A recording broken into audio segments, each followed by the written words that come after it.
Hello বন্ধুগণ, কেমন আছো তোমরা? আজকে আলোচনা করব আমরা জনকল্যাণমূলক রাষ্ট্র, যেটাকে ইংরেজিতে বলা হয় ওয়েলফেয়ার স্টেট। ঠিক আছে, তো প্রত্যেকেই তোমরা জানো, অনেকেই জানো আর কি জনকল্যাণমূলক রাষ্ট্র কী, এবং আবার অনেকেই রয়েছে যারা জানে না বিষয়টা জনকল্যাণমূলক রাষ্ট্র কী এবং তার উৎপত্তি কোথা থেকে হয়েছে, তার বিকাশ কিভাবে হয়েছে সেটা। প্রকৃতপক্ষে সমাজ ভাষায় যদি বলি, তো জনকল্যাণমূলক রাষ্ট্র হচ্ছে জনগণের জন্য কাজ করা আর কি, জনগণেরকে পরিষেবা প্রদান করা, বিভিন্ন রকম সুযোগ সুবিধা প্রদান করা। ঠিক আছে, তো এখানে তাত্ত্বিক ভাষায় যখন আমরা রাষ্ট্র সংজ্ঞা হিসেবে, জনকল্যাণমূলক সংজ্ঞা হিসেবে যখন আমরা আলোচনা করি, তখন দেখব যে জনকল্যাণমূলক রাষ্ট্র হলো এমন একটি সরকারি ব্যবস্থা যেখানে রাষ্ট্র তার নাগরিকদের সামাজিক ও অর্থনৈতিক কল্যাণের প্রাথমিক দায়িত্ব গ্রহণ করে। অর্থাৎ কল্যাণ প্রদান করা, সামাজিক অর্থনৈতিক কল্যাণের প্রাথমিক দায়িত্ব মূলত গ্রহণ করে থাকে জনকল্যাণমূলক রাষ্ট্র। এটি নাগরিকদের মৌলিক প্রয়োজন, যেমন স্বাস্থ্যসেবা, শিক্ষা, বাসস্থান, সামাজিক সুরক্ষা নিশ্চিত করে, যা প্রায়শই জনসাধারণের অর্থায়ন ও সম্পদের পুনর্বণ্টনের মাধ্যমে পরিচালিত হয়। আমরা দেখি যে সমাজের মধ্যে অসাম্য বৈষম্য রয়েছে। সম্পদের মালিকানা কিছুজন ব্যক্তির হাতে পুঞ্জীভূত হয়েছে, একটা জায়গায় একত্রিত হয়েছে। এই অবস্থায় সম্পদের নয়া পুনর্বন্টন প্রয়োজন, যাতে সমাজের মধ্যে সাম্যতা নিয়ে আসতে পারা যায়। পুরোমাত্রাই হয়তো ইকুয়ালিটি সম্ভব নয়, সমানতা সম্ভব নয়, একই মাত্রায় যে সামাজিক ইকুয়ালিটি পুরোমাত্রাই সম্ভব নয়, বাট সাম্যতা নিয়ে আসার যে প্রচেষ্টা করা হয় থাকে মূলত জনকল্যাণমূলক রাষ্ট্রের মধ্য থেকে। সেখানে শিক্ষা, স্বাস্থ্য পরিষেবা, সামাজিক সুযোগ সুবিধা, অর্থনৈতিক সুযোগ সুবিধা প্রদান করার মধ্য দিয়ে। এখন বিষয়টা হচ্ছে ম্যাক্সিমাম বেশিরভাগই উদারনৈতিক রাষ্ট্র রয়েছে বিশ্বের মধ্যে। এবার সনাতনী যে উদারনীতিবাদী চিন্তা রয়েছে, সেখানে মূলত রাষ্ট্রের ক্ষমতাকে সীমিত করার কথা বলা হয়েছে। রাষ্ট্র কিন্তু হস্তক্ষেপ করবে না ব্যক্তিগত জীবনে, ঠিক আছে, সামাজিক জীবনে, অর্থনৈতিক জীবনে। সেখানে কার ভূমিকাকে তুলে ধরা হয়েছে? সেখানে মার্কেটের ভূমিকাকে তুলে ধরা হচ্ছে, বাজারের ভূমিকাকে তুলে ধরা হচ্ছে। ঠিক আছে, বাজারই সব কিছু নিয়ন্ত্রণ করবে, মূল্য নিয়ন্ত্রণ করবে, মানুষের চাহিদা নিয়ন্ত্রণ করবে, মানুষের ভোগ নিয়ন্ত্রণ করবে, যে মানুষ কী চায় কী চায় না, তার মূল্য কতটা হবে, সব কিছু বাজার নিয়ন্ত্রণ করবে। রাষ্ট্রের হস্তক্ষেপকে এরা একেবারে নস্যাৎ করে। ঠিক আছে, বলা হয় এখানে যে রাষ্ট্র কম হস্তক্ষেপ করবে সেই রাষ্ট্রই হবে সব থেকে বলা যেতে পারে প্রিয় রাজনৈতিক ব্যবস্থা বা রাষ্ট্র। তো এখানে কম হস্তক্ষেপের কথাটা বলা হয়েছে। পরবর্তী সময়ে আমরা দেখব যে আধুনিক উদারনীতিবাদের যখন জন্ম হয়, তখন তারা এই যুক্তিটা দেখার চেষ্টা করেছেন যে পুরোপুরি বিমুখভাবে, রাষ্ট্র যদি পুরোপুরি বিমুখভাবে কাজ করে, সেক্ষেত্রে জনগণের কল্যাণ সম্ভব নয়। রাষ্ট্রকে এগিয়ে আসতে হবে সমাজ কল্যাণের উদ্দেশ্যে, সামাজিক অর্থনৈতিক সুযোগ সুবিধা প্রদান করতে হবে। রাষ্ট্রের কাজ শুধুমাত্র আইন শৃঙ্খলা রক্ষা করা নয়, এর পাশাপাশি ব্যক্তিগত এবং গোষ্ঠীগত জীবনেও রাষ্ট্রকে হস্তক্ষেপ করতে হবে। ঠিক আছে, সুযোগ সুবিধা প্রদান করার মধ্য দিয়ে তার ব্যক্তির যে ব্যক্তি স্বাধীনতা, সেটা আরও বেশি সুদৃঢ় ভিত্তিতে প্রতিষ্ঠিত হবে। এখানে সনাতন উদারনীতিবাদীরা যেটা বলছেন যে রাষ্ট্রকে ব্যক্তির থেকে দূরে রাখতে হবে, নিয়ন্ত্রণ কমাতে হবে, রাষ্ট্রের কাজ হবে শুধু আইন শৃঙ্খলা রক্ষা করা, এর বেশি কিছু নয়, তবেই ব্যক্তি স্বাধীনতা ভোগ করতে পারবে। কিন্তু এখানে বলা হচ্ছে যে আধুনিক উদারনীতিবাদীর যে চিন্তা ভাবনা, তার হাত ধরে মূলত জনকল্যাণমূলক রাষ্ট্রের যে ভিতটা অনেক সুদৃঢ় হয়। তারা বলছে যে ব্যক্তি স্বাধীনতা তখনই সুনিশ্চিত হবে রাষ্ট্র জনকল্যাণকরমূলক ব্যবস্থার মধ্য দিয়ে সামাজিক অর্থনৈতিক সুযোগ সুবিধা প্রদান করার মধ্য দিয়ে, তার মধ্য দিয়ে ব্যক্তি স্বাধীনতা খর্ব হবে না, বরং ব্যক্তি স্বাধীনতা আরও অনেক বেশি বাড়বে। ঠিক আছে, ব্যক্তি তার যে চরম গোল বা চরম লক্ষ্য, সেই লক্ষ্যতে পৌঁছাতে পারবে, এটাই যুক্তি ছিল। তো তো এখানে এই যে কল্যাণকর রাষ্ট্র বা জনকল্যাণমূলক রাষ্ট্র ব্যবস্থা যখন আমরা চিন্তা ভাবনা করছি, আধুনিক উদারনীতিবাদী চিন্তাভাবনার মধ্যেও জনকল্যাণমূলক রাষ্ট্রের চিন্তাভাবনা লক্ষ্য করা যায়, কিন্তু এর চিন্তাভাবনা যখন আমরা ধারণাটাকে নিয়ে আলোচনা করবো, সেটা দেখবো অনেকটা প্রাচীন, অনেকটা পুরনো। ঠিক আছে, তো জনকল্যাণমূলক রাষ্ট্রের প্রকৃতি নিয়ে কি, মানে জনকল্যাণমূলক রাষ্ট্রের প্রকৃতিটা কীরকম, যে সামাজিক দায়িত্ব, এখানে সমাজের সবচেয়ে দুর্বল সদস্য যারা, তাদের সহায়তা করার দায়িত্ব পুরো সমাজের। ঠিক আছে, পুরো রাষ্ট্রকে দায়িত্ব নিতে হবে, ইতিবাচক দায়িত্ব নিতে হবে। সমাজের মধ্যে যে অসাম্য বৈষম্যগুলো রয়েছে সেগুলোকে দূরীকরণ করার জন্য সমাজের সম্পদের পুনর্বণ্টন করতে হবে।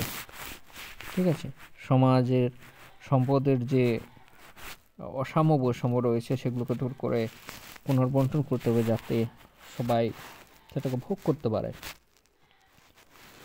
এবং নিম্নতম জীবনযাত্রার মান নিশ্চিত করা যায়।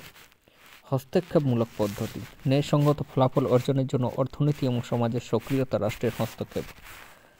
এখানে আমরা দেখি যে জনকল্যাণমূলক রাষ্ট্র ব্যবস্থায়, বিশেষ করে যখন আমরা আধুনিক উদারনীতিবাদী নিয়ে আলোচনা করব, সেখানেও দেখব যে এখানে ন্যায়সঙ্গত হস্তক্ষেপের কথা বলা হয়েছে অর্থনৈতিক এবং সমাজে সক্রিয়ভাবে। শুধুমাত্র একেবারে বাজারের উপর ছেড়ে দেওয়া হয়নি সব কিছুকে, রাষ্ট্রও কিন্তু সক্রিয়ভাবে এগিয়ে আসছে। আমরা দেখব যে বর্তমানে প্রাইভেটের পাশাপাশি সরকারি বিভিন্ন রকম সংস্থা রয়েছে, যারা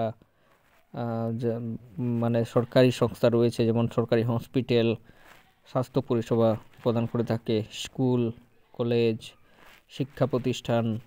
ঠিক আছে, তো সার্বজনীন সরবরাহ, সেবা এবং সুবিধা প্রায়শই সবার জন্য বা প্রয়োজনের ভিত্তিতে সরবরাহ করা হয়, মানে সেবা এবং সুবিধা প্রদান করা।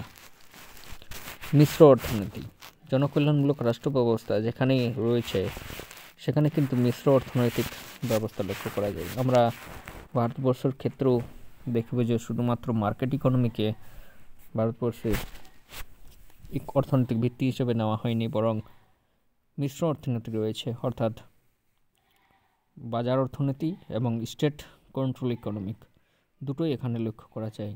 অর্থাৎ যেমন প্রাইভেট অর্গানাইজেশনসগুলো রয়েছে, ঠিক একইরকমভাবে সরকারি অনেক অর্গানাইজেশন রয়েছে, যেমন কোল ইন্ডিয়া, এয়ার ইন্ডিয়া, এই সমস্ত অর্গানাইজেশনগুলো রয়েছে। ঠিক আছে, যদিও 1991 সালের পর থেকে ভারতে প্রাইভেটাইজেশনসকে অধিক মাত্রায় গুরুত্ব দেওয়া হয়, অনেকেই সেটার বিরোধিতা করেছে। বর্তমানে অনেক দেখা যাবে যে বিভিন্ন রকম সরকারি যে সমস্ত সংস্থাগুলো রয়েছে বা কোম্পানিগুলো রয়েছে সেগুলোকে বিক্রি করে বেসরকারির হাতে দিয়ে দিচ্ছে সরকার।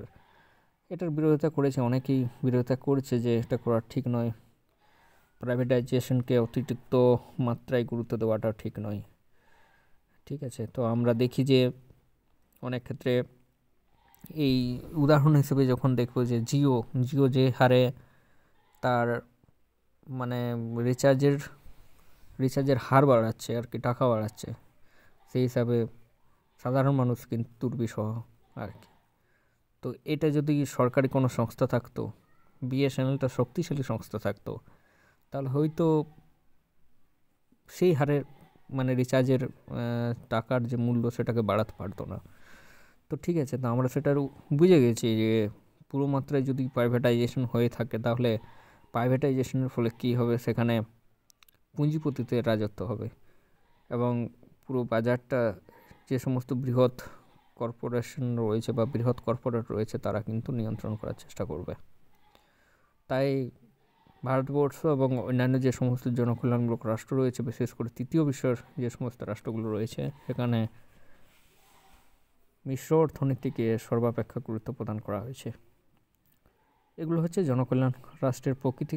তোমাদের যদি বলে কোনো কোয়েশ্চেন্সের মধ্যে যে জনকল্যাণমূলক রাষ্ট্রের প্রকৃতি আলোচনা করো, সেক্ষেত্রে তোমরা জনকল্যাণ রাষ্ট্র বলতে কী বোঝায় মূলত এবং এর বিকাশটা একটু অল্প দিয়ে জনকল্যাণ রাষ্ট্রের প্রকৃতিকে আলোচনা করবে। এর পাশাপাশি একটু অ্যানালিটিক্যালভাবে বিষয়টাকে আলোচনা করার চেষ্টা করবে, তাহলে অনেকটা সহজলভ্য হবে এবং বিষয়টা বুঝতেও সক্ষম হবে এবং অনেক নাম্বার পাবে। কল্যাণমূলক রাষ্ট্রের বৈশিষ্ট্য, এগুলো বৈশিষ্ট্যগুলো কী কী যেগুলো প্রকৃতিতে আমরা আলোচনা করলাম, তার থেকে কিছু কিছু বিষয় ইনক্লুড করা হবে, যেটা হচ্ছে যে অর্থনৈতিক নিরাপত্তা। এটা তো অর্থনৈতিক বেকারত্ব ভাতা, পেনশন, প্রতিবন্ধক, মানে যেটা পজিটিভ দিক রয়েছে, যেগুলো ইনক্লুসিভিটিকে সব থেকে বেশি প্রাধান্য দেওয়ার চেষ্টা করে জনকল্যাণমূলক রাষ্ট্র, যাতে অর্থনৈতিক নিরাপত্তাকে সুনিশ্চিত করা যেতে পারে।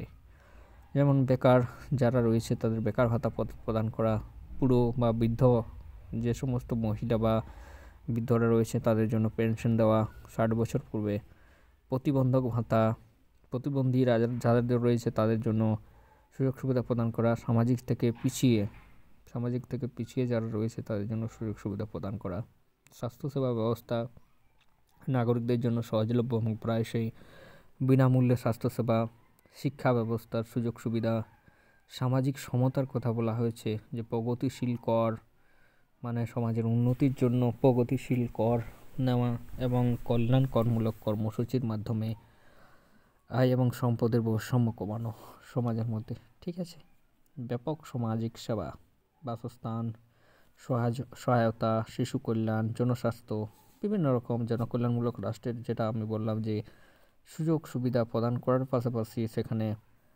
ব্যাপক হারে সেবামূলক কাজ করা, আইনি কাঠামো, শ্রমিক, সংখ্যালঘু এবং অন্যান্য সুবিধা বঞ্চিত গোষ্ঠীর অধিকার সুরক্ষিত করতে আইনি কাঠামো গঠন করা। আমরা দেখব যে এইড প্রোভাইড করা হয়ে থাকে, যারা সরকারি উকিল থাকে, যারা যারা কি করে আর কি শ্রমিকদের হয়ে লড়াই করে, সংগ্রাম করে, তো আইনি কাঠামো গঠন করা যাতে তারাও আইনি সুযোগ সুবিধাগুলো পায়, আইনি সুযোগ সুবিধাগুলো পায়। ঠিক আছে, এবং অনেক দেখা যাচ্ছে যে উঁচু বর্গ বা পুঁজিপতি গোষ্ঠী রয়েছে, তারা আইনকে নিয়ন্ত্রণ করার চেষ্টা করে, যাতে সেই নিয়ন্ত্রণের মধ্যে দিয়ে তাদের যে জাস্টিস বা সমাজের যে নিচু শ্রেণী রয়েছে তাদের যে ন্যায় বিচার সেটা যেন বঞ্চিত না হয়। ঠিক আছে, সার্বজনীন কল্যাণ, এখানে সবার কল্যাণের কথা বলা হয়েছে, ইনক্লুসিভিটির কথা বলা হয়েছে, ইনক্লুসিভ গ্রোথের কথা বলা হয়েছে, শুধুমাত্র একটি শ্রেণীর গ্রোথ নয়, সার্বজনীন বিকাশের কথা বলা হচ্ছে। গান্ধীজির নীতিকে আমরা যখন দেখব তখন সেটা হচ্ছে যে সেখানে ইনক্লুসিভ গ্রোথের কথা বলা হচ্ছে। জনসাধারণের অর্থায়ন, ঠিক আছে, কল্যাণকর কর্মসূচি গ্রহণ করা, জনসাধারণের রাজস্ব দ্বারা পরিচালিত। ঠিক আছে, তো এগুলো হচ্ছে কল্যাণকর রাষ্ট্রের বৈশিষ্ট্য, আর এগুলো হচ্ছে প্রকৃতি, কল্যাণকর রাষ্ট্রের প্রকৃতি। ঠিক আছে, এগুলো মনে রাখবে। অনেক সময় বিশেষ করে জনকল্যাণমূলক রাষ্ট্র বলতে কী বোঝায়, জনকল্যাণ রাষ্ট্রের প্রকৃতি কী, এটা আলোচনা করবে। ঠিক আছে, এবার কল্যাণকর রাষ্ট্রের উৎপত্তি এবং বিকাশটা কীভাবে ঘটেছে। আমরা জানি যে কল্যাণকর রাষ্ট্র শতাব্দীর পর শতাব্দী ধরে রাজনৈতিক, সামাজিক ও অর্থনৈতিক পরিবর্তনের মাধ্যমে বিকশিত হয়েছে। একেবারে হয়নি, একটা বিবর্তনের মধ্য দিয়ে হয়েছে। এটি একটি সামাজিক ন্যায় বিচার সম্পন্ন, সমতা সম্পন্ন এবং সমষ্টিগত কল্যাণের প্রতি মানবতার উদ্বেগকে প্রতিফলন করে। আমরা দেখব যে প্রাচীন এবং মধ্যযুগে, যেখানে প্রাচীন সভ্যতা বিশেষ করে মেসোপটেমিয়া, গ্রিস, রোম, প্রভৃতি, সেখানেও কিন্তু দরিদ্র এবং অসহায়দের জন্য সমাজভিত্তিক সহায়তা ব্যবস্থা চালু ছিল অনেকগুলো।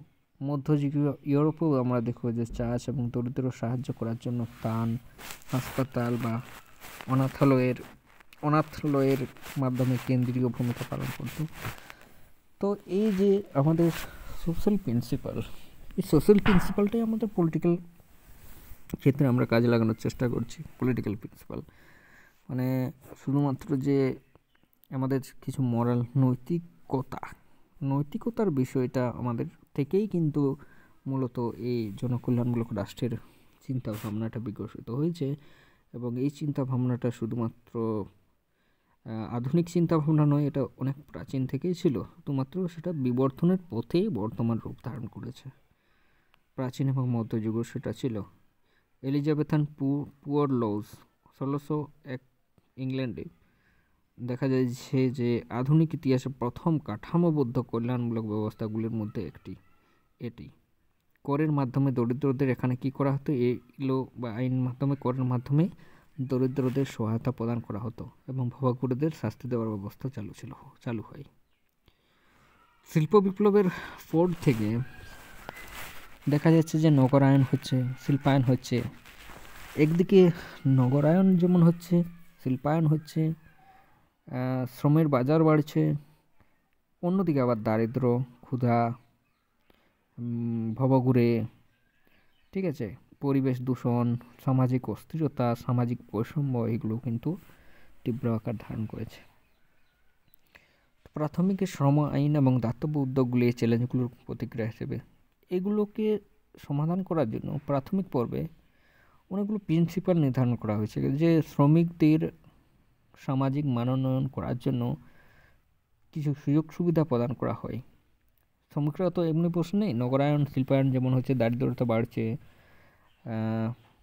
অস্বাস্থ্যকর পরিবেশ সৃষ্টি হচ্ছে, ঠিক একইরকমভাবে শ্রমিকরাও কিন্তু সে বিষয়ে সরব হয়েছে।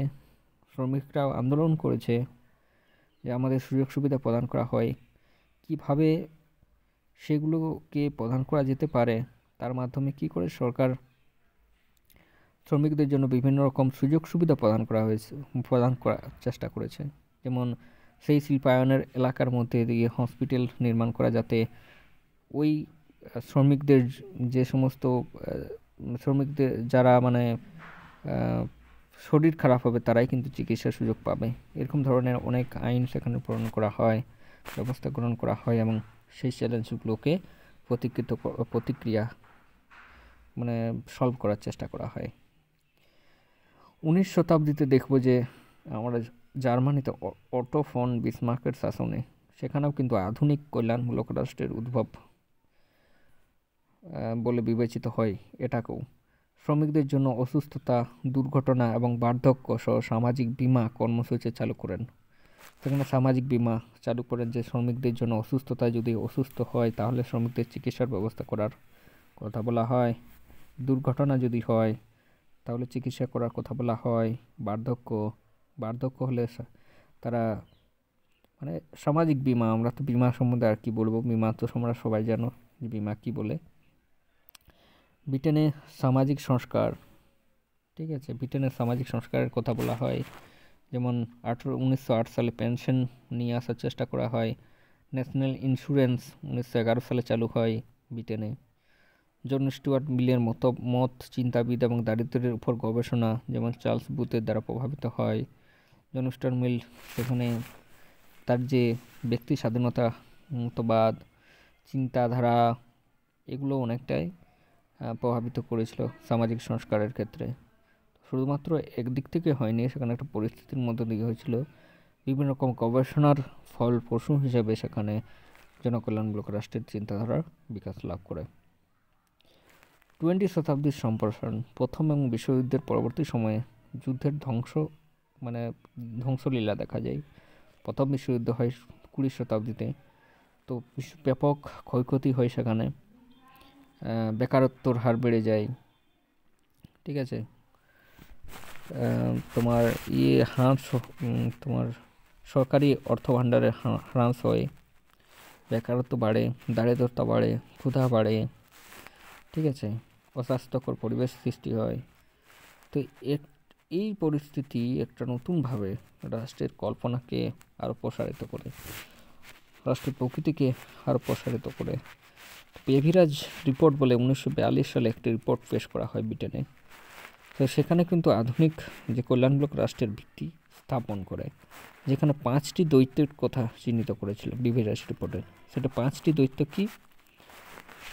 আমাদের জীবনে বা সামাজিক জীবনে দারিদ্রতা, রোগ, অজ্ঞতা, অস্বাস্থ্যকর অবস্থা এবং বেকারত্ব। তো দারিদ্রতা দূর করার জন্য পভার্টি এলিভেশন প্রোগ্রামস নিয়ে আসো। রোগ দূর করার জন্য স্বাস্থ্য পরিষেবা প্রদান করো। অজ্ঞতা দূর করার জন্য শিক্ষা প্রতিষ্ঠান এবং অস্বাস্থ্যকর অবস্থার জন্য হসপিটাল। বেকারত্বের জন্য সুযোগ সুবিধা প্রদান করা, ভ্যাকেন্সি নিয়ে আসা, মানে সেখানে বিভিন্ন রকম সুযোগ সুবিধা প্রদান করা যাতে বেকারত্ব দূরীকরণ সম্ভব হয়। এর ফলে ন্যাশনাল হেলথ সার্ভিস NHS সামাজিক নিরাপত্তার সম্প্রসারণ ঘটে। মার্কিন যুক্তরাষ্ট্রে আরেকটি আছে 1930 সালে মহামন্দা ফ্রাঙ্কলিন রুজভেল্টের নিউ ডিল প্রোগ্রামের সূচনা ঘটায়, যা সামাজিক নিরাপত্তা এবং বেকারত্বের বীমা চালু করে। আমরা তো প্রথমেই জানি যে প্রথমের যে উদারনৈতিকবাদী রাষ্ট্রচিন্তা, সেখানে রাষ্ট্রের ক্ষমতাকে সীমিত করা হয়েছিল। রাষ্ট্রের ক্ষমতা শুধুমাত্র আইনশৃঙ্খলা রক্ষার মধ্যেই। জন লকও সেই চিন্তাভাবনাটা বলছেন। যখন জন লকের চিন্তাভাবনা আমরা দেখব, তখন সেখানে দেখব যে জন লক শুধু আইনশৃঙ্খলার মধ্যেই সীমাবদ্ধ রাখার চেষ্টা করেছেন তার চিন্তাভাবনার মধ্যে দিয়ে। ঠিক আছে, রাষ্ট্রকে ইতিবাচক ভূমিকা নিতে দেয়নি। পরবর্তী সময়ে যখন 1930 সালে মহামন্দা হয়, তখন বোঝা যায় যে রাষ্ট্রের ভূমিকাটাও কিন্তু জরুরি। মার্কেট একমাত্র সংস্থা নয়, একমাত্র প্রসেস নয় যার মধ্য দিয়ে সামাজিক নিরাপত্তা, বেকারত্ব আমরা ঠিক করতে পারবো, যেটা কোভিড-19 সিচুয়েশনের সময় আমরা লক্ষ্য করি।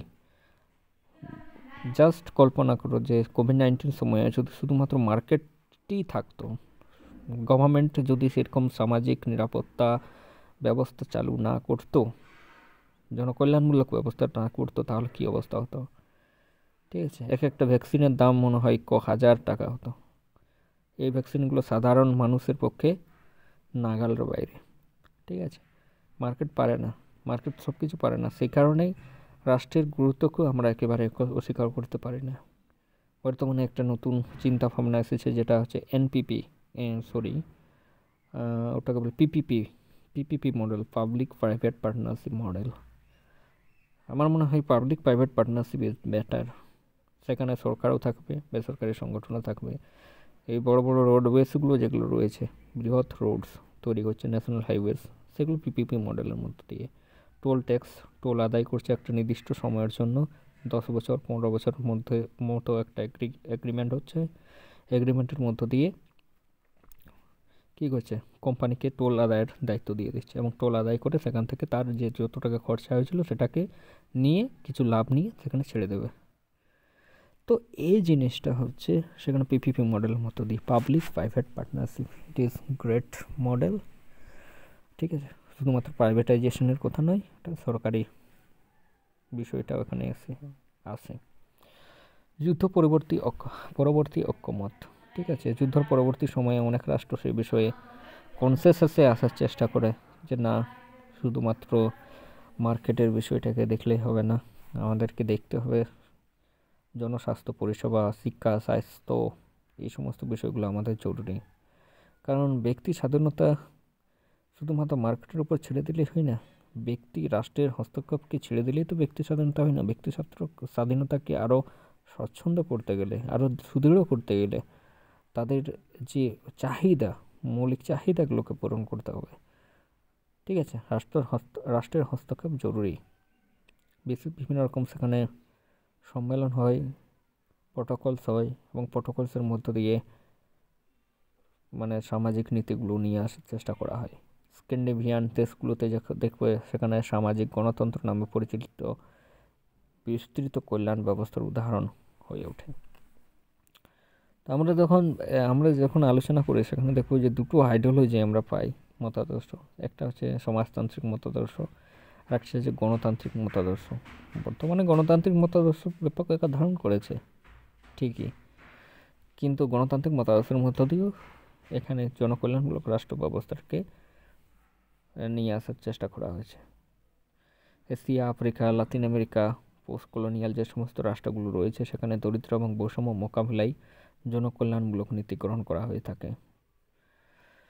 এবার 20 শতকে এবং 21 শতকে কিছু কিছু মানে চ্যালেঞ্জ লক্ষ্য করা যায়, যেমন নব্য উদারনৈতিক চিন্তাধারা আমার সমালোচনা।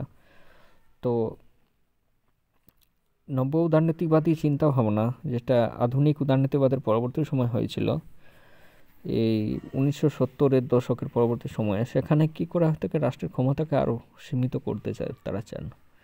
রাষ্ট্রের ক্ষমতাকে সীমিত করে বাজার গুরুত্বকে বাড়াতে শুরু করে। তো সেখানে দেখবে যে রোনাল্ড রেগান মার্কিন যুক্তরাষ্ট্রের রাষ্ট্রপতি না কে ছিলেন, যুক্তরাষ্ট্রের রোনাল্ড রেগান আর মার্গারেট থ্যাচার এর শাসনকালে অনেকগুলো এই জনকল্যাণমূলক যে ব্যয় রয়েছে সরকারের সেগুলোকে কাটছাঁট করার কথা হয়, এবং এটির ফলে কি হয়, একটা অর্থনৈতিক স্থবিরতার অজুহাত পরিচালিত হয়, মানে একটা দেখা যায় আর কি, কাটছাঁট করা হয়। বর্তমানে দেখবো যে কিছু কিছু ক্ষেত্রে আমরা দেখবো যে ভারত সরকারের মধ্যেও, ভারতের ক্ষেত্রেও দেখবো যে প্রাইভেটাইজেশন করা হচ্ছে, জনকল্যাণমূলক ব্যবস্থা কিছু কিছু ক্ষেত্রে কাটছাঁট করা হচ্ছে। তো এটা আর কি, তো যার ফলে কি হয়, একটা চ্যালেঞ্জ হিসেবে আসে নব্য উদারনীতিবাদী চিন্তাভাবনার।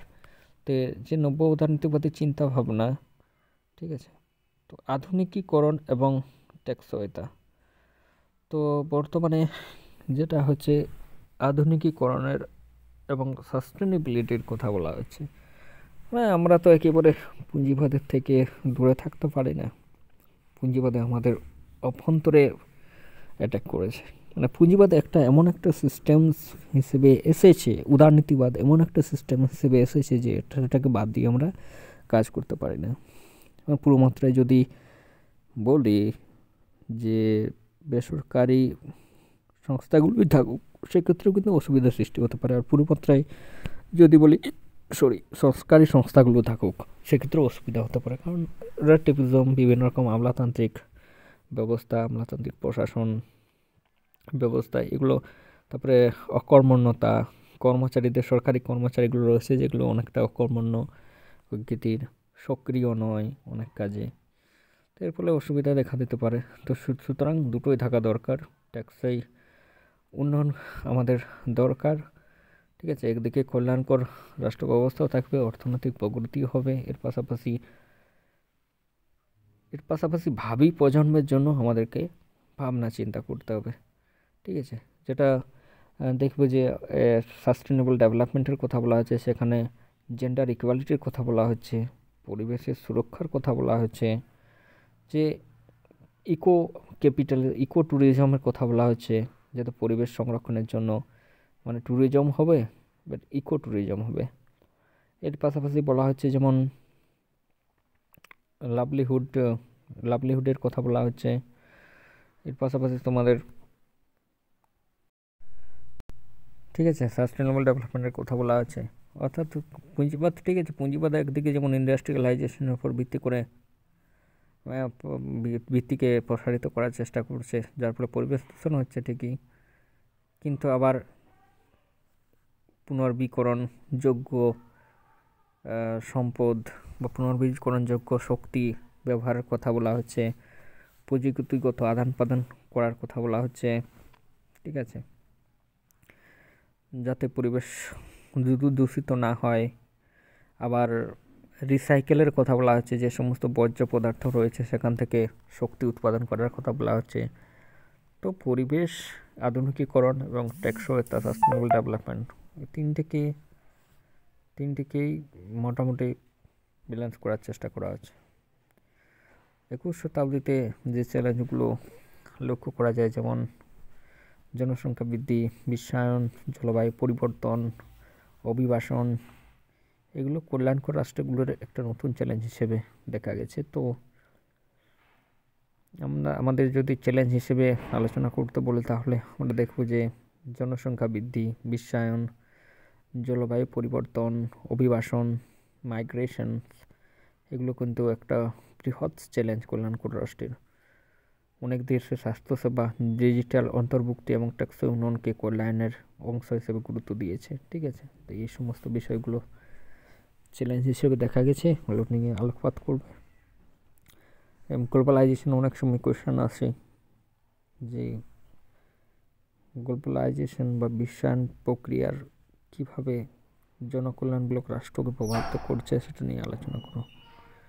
ঠিক আছে, মূল বিষয় হিসেবে যদি বলে যে কল্যাণমূলক রাষ্ট্রের মূল বিষয়গুলো সেগুলো হচ্ছে যে প্রাচীন দানশীলতা এবং কাঠামোবদ্ধ সরকারি ব্যবস্থা বিকশিত হওয়া, এটি দরিদ্র বৈষম্য এবং সামাজিক ন্যায় বিচারের চাহিদার প্রতি সমাজের প্রতিক্রিয়া, এর বিকাশ অর্থনৈতিক এবং রাজনৈতিক সাংস্কৃতিক পরিবর্তনের দ্বারা প্রভাবিত হয়েছে এবং আধুনিক চ্যালেঞ্জগুলি মোকাবিলায় ক্রমাগত অভিযোজিত হয়েছে।